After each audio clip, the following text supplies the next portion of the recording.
On va parler avec notre invité du Togo, chef de file de l'opposition. Où en est l'Union des forces de changement? On le sait, à l'issue des dernières élections législatives du 20 décembre 2018, c'est l'Union des forces de changement qui est arrivée en seconde position, c'est-à-dire d'abord en première position au niveau des partis de l'opposition, et avec 7 sièges, et qui se retrouve aujourd'hui dans le rôle de chef de file de l'opposition, un rôle que va incarner Gilles-Christ Olympio, le président de ce parti. Et qu'est-ce que l'UFC compte faire de ce nouveau rôle-là? On pose la question à Jean-Claude Atou Romao, conseiller spécial de l'Union des forces de changement. Monsieur Romao, bonsoir. Bonsoir. Merci d'accepter l'invitation. C'est moi qui dis merci à New TV. L'UFC vous remercie de lui faire appel pour échanger un peu sur la vie politique de notre pays. D'accord. Alors, déjà, vous retrouvez aujourd'hui dans le rôle de chef de file de l'opposition. Disons que ce n'était pas gagné, c'est ça? Bon, ce n'était pas gagné du point de vue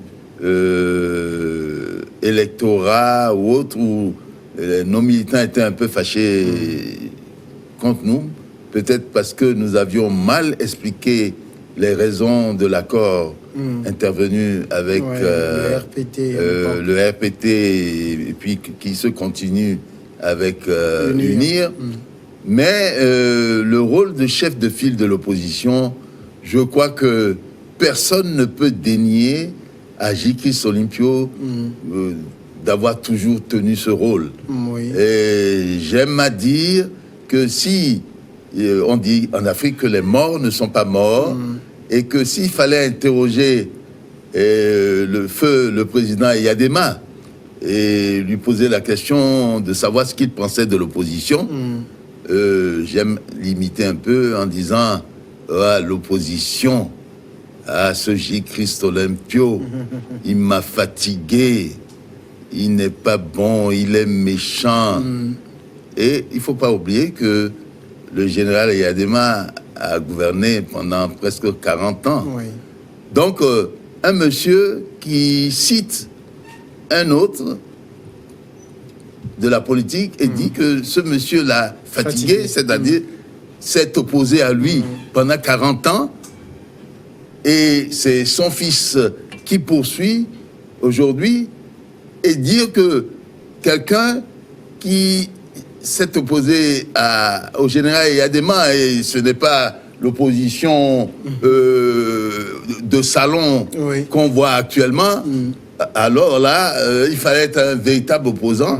Dire que Gilles-Christ Olympio n'est pas opposant, je crois que on n'est pas sérieux en le disant. Alors, mais chef de file de l'opposition, c'est vrai, mais avec 7 députés, on a connu l'UFC dans le temps. Je me rappelle encore, je pense 2007, l'UFC était arrivé en tête avec 29 députés. Aujourd'hui, vous en êtes à 7, 29 ou 27, je crois. Aujourd'hui, vous en êtes à 7. Est-ce qu'il n'y a pas eu quand même une sévère dégringolade? Bon, la dégringolade a eu lieu en 2013, nous l'avons reconnu. Nous l'avons reconnu. Arrivé avec 3 et nous l'avons reconnu parce que je crois que nos militants et la population n'ont pas compris les raisons de cet accord avec UNIR, RPT d'abord, UNIR ensuite, et le peuple s'attendait à beaucoup. On a l'impression que l'accord a donné très peu, alors que c'est le contraire. J'aurai l'occasion de le prouver tout à l'heure. Donc, chef de file de l'opposition, ce n'est pas une question d'avoir 1, 2, 3, 4, 5, 6, 7 députés. Vous pouvez avoir un seul député, mais être le député le plus remuant de l'Assemblée. Parce que le travail du député, c'est de convaincre.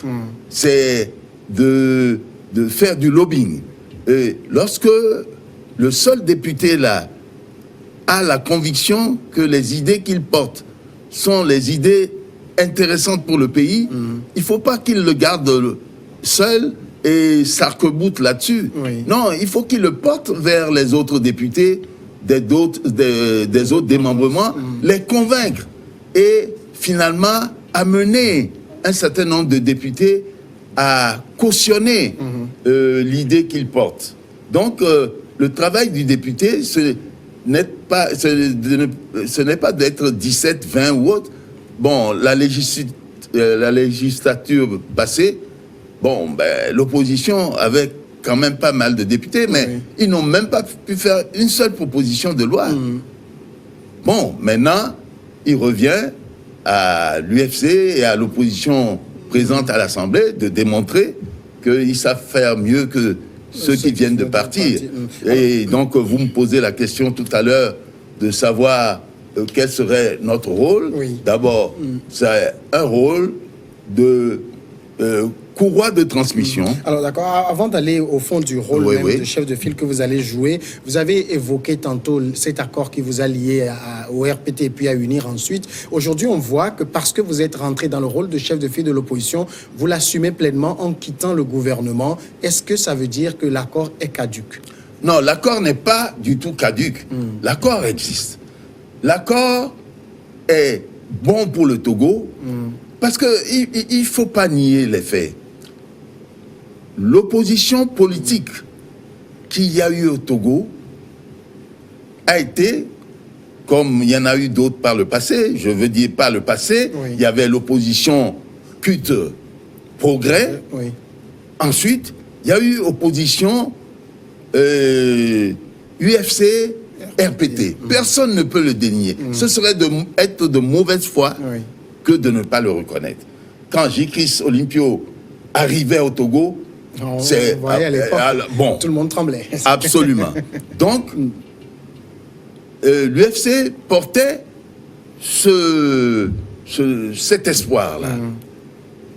Mais le président J-Chris Olympio, qui a été sollicité, c'est le mot même, par le président Faure lorsqu'il est arrivé au pouvoir en 2005, il est passé par toutes les voies pour qu'il se rencontre et qui lui a fait savoir que si l'on laissait l'UFC et le RPT continuer dans cette voie d'affrontement, le pays qui était déjà par terre finirait par ne plus exister. Et Dieu merci, les pensées du président Faure rejoignaient celles du président J-Chris Olympio. Donc, par l'intermédiaire du centre santé d'idéaux, les deux personnes se sont vues et accompagnées de leur lieutenant. Et chez l'UFC, il y avait Fabre, Jean-Pierre, secrétaire général, il y avait Patrick Lawson, premier vice-président, et bien d'autres, comme Lawson Georges, Dobrousse, Isabelle Améganvi et autres, et moi-même. Nous étions là. Donc, et quel était le but de cette rencontre? C'était de déposer la hache de guerre entre l'UFC et le RPT. Et donc, à partir de 2005, l'UFC et le RPT se sont mis à table et ont déposé tout ce qui était de leurs différends pour en discuter. Pour en discuter pourquoi? Pour la paix dans le pays. Donc, le premier sujet de cet accord, c'était de faire revenir l'apaisement, enterrer la hache de guerre, les sujets qui fâchent entre l'UFC et le RPT. Et pendant près de 5 ans, donc de 2005 à 2010, tous les sujets ont été abordés et dont les réformes, la limitation de mandat, principalement. Et donc, l'accord est intervenu parce que le problème de l'UFC et du RPT, surtout le RPT du général Eyadema, c'est une question de manque de confiance totale. D'abord, J-Chris, à tort ou à raison, et les partisans qui pouvaient penser que le général Eyadema connaissait quelque chose de la mort du président Sylvanus Olympio. Et puis, pour le général Eyadema, qui pensait que ce petit blanc venait pour, mettre le trouble dans le pays, etc. Enfin, bref, chacun avait sa position et ses idées, oui, vraies ou faux. Donc, ces deux hommes avaient une perception totalement différente du pays. Et comment concilier tout cela? Bon, la nature fait les choses.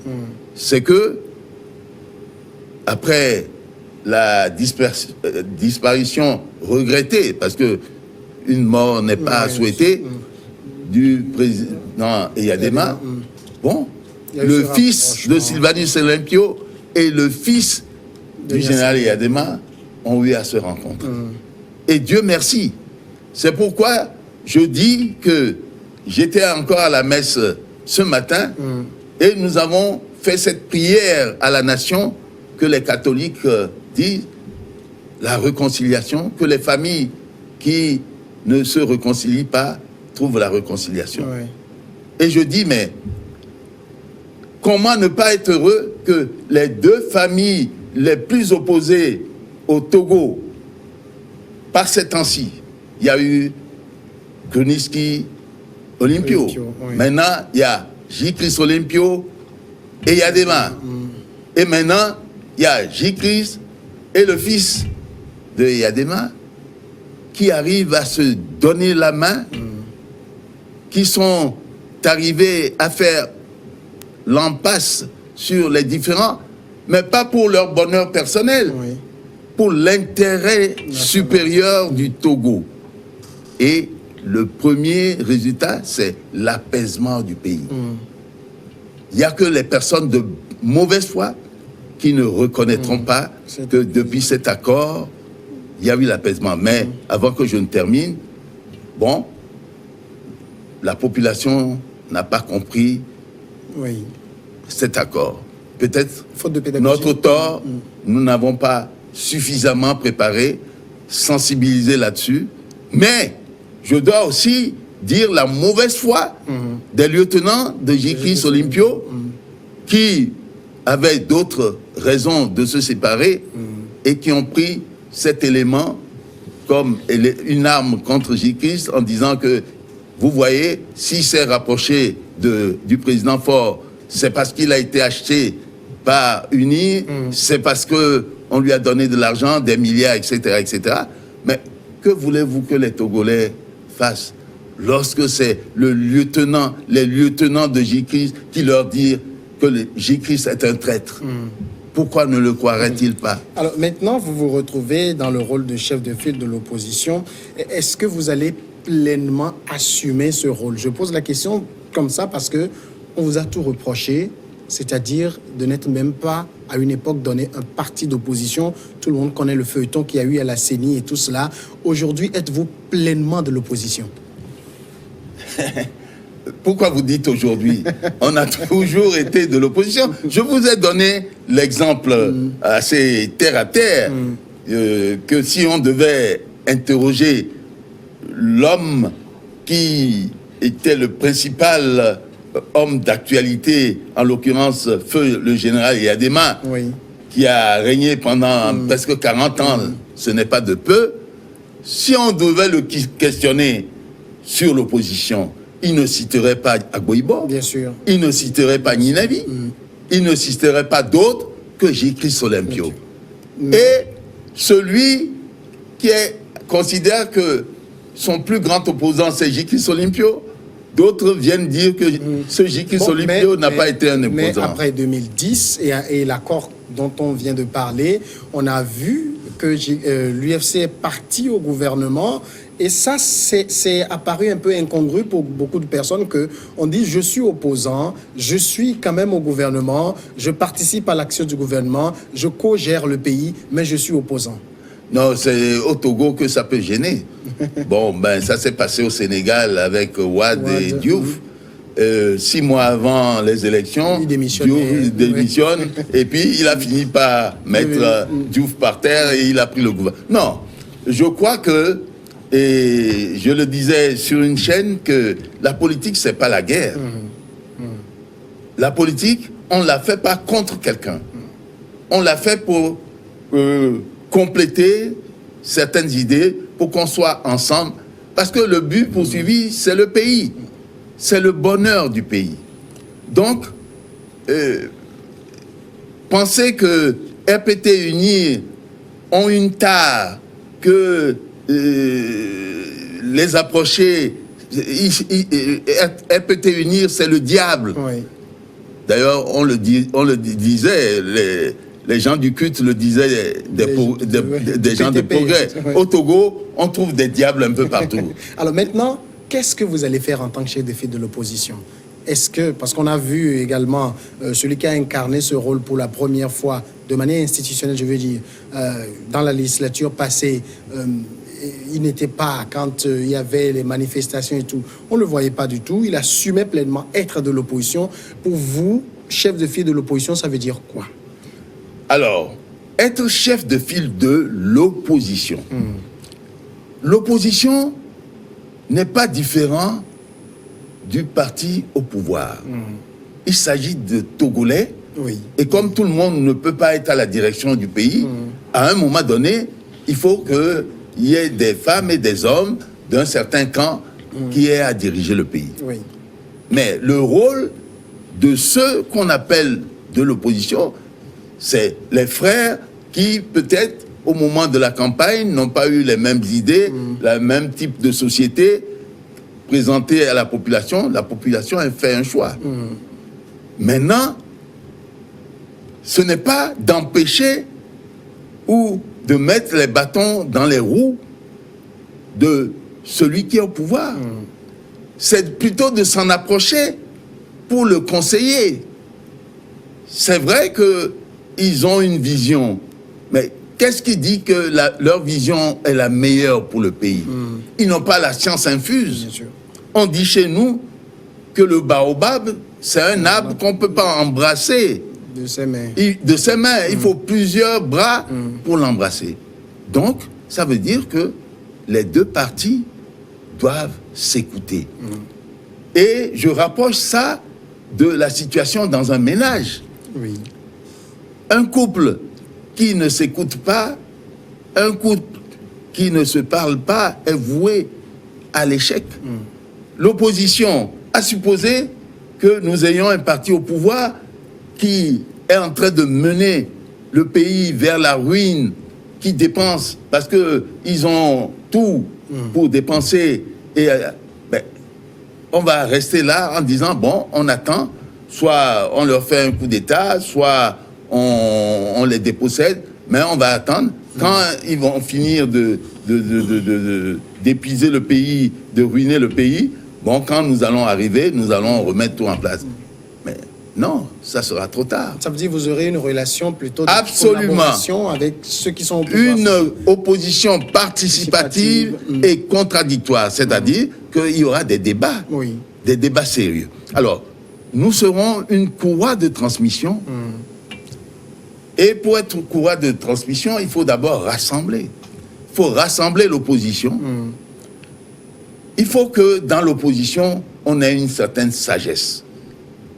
L'opposition, c'est pas pour aller à la bataille des idées, mais pas la bataille des muscles. Alors, ça veut dire que vous n'allez pas rendre la monnaie de la pièce à ceux qui vous ont fait subir Pas tout du ce tout. dont j'ai parlé tout à l'heure. Non, mais Bon, puisque vous êtes... je dois à la vérité de dire qu'à quelque chose près, nous avons eu le même comportement lorsque vous incarniez l'opposition, radicale à l'époque. mais les circonstances étaient différentes parce que nous avions affaire à un militaire. Il faut dire les choses comme elles sont.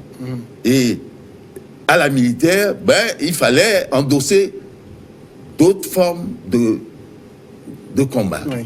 Mais aujourd'hui, non, ce serait exagéré que de dire que les choses sont comme par le passé. Il y a un certain apaisement. Maintenant, c'est vrai, le peuple est dans l'attente de beaucoup de choses. Oui. D'ailleurs, des manquements du régime passé et que l'on attend que le régime actuel comble.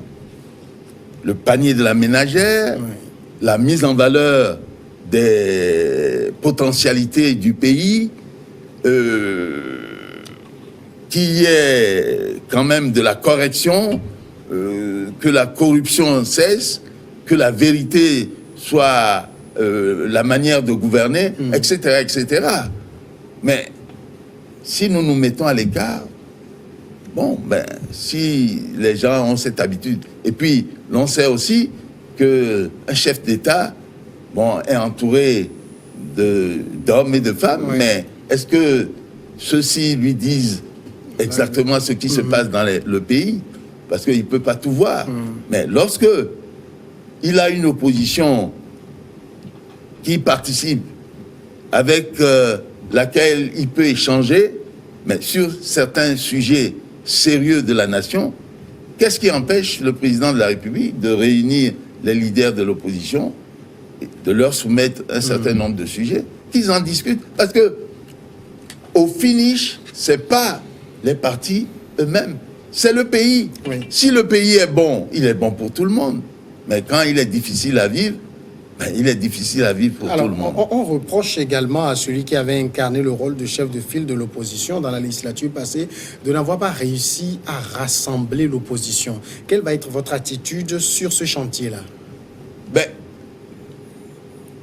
lui, je crois que, bon, il a été catégorique. Il a dit qu'il avait le cap 2015, ça lui suffisait comme rassemblement et qu'il n'avait à rassembler personne.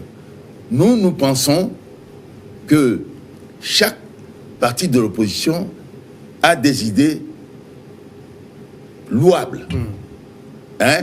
En tant que Togolais aimant son pays, nous sommes 116 partis politiques. Je ne dis pas qu'on va réunir les 116, mais il y a des partis politiques significatifs qu'on connaît, qui ont des idées qu'on peut exploiter. Tout est dans la manière d'approchement du parti au pouvoir. On dit chez nous que c'est celui qui demande qui tend la main. Mais si c'est vous qui demandez et que vous faites le malin, ben, celui qui a vous regarde. Mais si vous aimez votre population, si vous aimez votre pays, il n'y a pas de fierté à avoir que de demander pour votre peuple. Il n'y a pas à démontrer que vous êtes ceci. Il n'y a pas à s'arc-bouter de quoi que ce soit. Nous sommes les demandeurs pour le peuple. Nous venons, au nom du peuple, demander que ceci soit fait comme ci, que cela soit fait comme ça. Et avec des preuves, avec des propositions concrètes. Et ça, en faisant du lobbying à tous les niveaux. Que ce soit au Parlement, que ce soit dans l'exécutif, que ce soit dans le législatif, dans le judiciaire, à tous les niveaux et dans l'administration en général. Nous serons une opposition participative, non pas une opposition de corruption ou corruptible. Non. On voit de la corruption partout. Alors maintenant, est-ce que votre rôle ne va pas être assez difficile parce que vous n'avez que 7 députés sur 91 et toute l'opposition au Parlement réuni n'a pas la minorité de blocage? Non. C'est chez les Blancs qu'on parle de ça. D'abord, on se connaît tous. On est plus ou moins de la même famille. Et d'ailleurs, il y a un ambassadeur de France ici qui dit, mais dis donc, j'ai fait tous les pays difficiles, mais je crois que le Togo est le plus difficile, parce que lorsque on vous dit que tel leader politique ne s'entend pas avec tel autre leader, alors vous vous dites, bon, comment les aborder? Et puis, comme par hasard, vous allez rendre visite à l'un des leaders, et qui vous voyez en grande discussion, en grande accolade avec son frère, c'est l'autre leader qu'on vous dit que les deux ne s'entendent pas du tout. Non. Si je prends le cas du Togo, toutes les occasions sont bonnes pour s'approcher. Les bonnes comme les mauvaises. Que ce soit les moments de décès, que ce soit les moments de mariage, que ce soit les occasions pour... On se connaît tous. Oui, le Togo n'est pas grand. Hein? Moi, j'ai fait l'université d'Abidjan. Après, j'ai fait Caen. le nombre de camarades que j'ai, que ça soit Kofigo, que ça soit je ne sais pas trop qui. Enfin, nous devons profiter de ces situations-là pour nous rapprocher et se dire la vérité. D'accord. Alors maintenant, Gilles Christ Olympio, chef de file de l'opposition depuis l'élection du 20 décembre, on ne l'entend pas. Pourquoi ne rassemble-t-il pas, par exemple, la presse pour fixer un cap, pour qu'on sache qu'est-ce qu'il fera de son nouveau statut? Le 20 décembre, c'est vrai, ça fait quand même un moment, mais c'est encore court. Les différents partis politiques, c'est maintenant qu'ils commencent à s'ajuster. Gilles Christ Olympio lui-même, et même l'UFC. Nous avons des réajustements à faire, et je ne dis pas qu'il faut être dans la pensée unique, mais il faut que nous avons eu une première réunion il n'y a pas longtemps, pour nous situer, pour savoir ce que nous faisons, parce que c'est un parti avec des idées diverses. Il faut qu'on se voit et qu'on rassemble. Maintenant, je crois que c'est le cas dans les autres partis politiques. Et une fois que tout cela est mis en place, nous serons des missiles domiciliés de Gilles Christ Olympio. Vers certains partis, ça sera sans problème. Il y a un certain nombre de leaders qui régulièrement rendent visite au président Gilles Christ Olympio.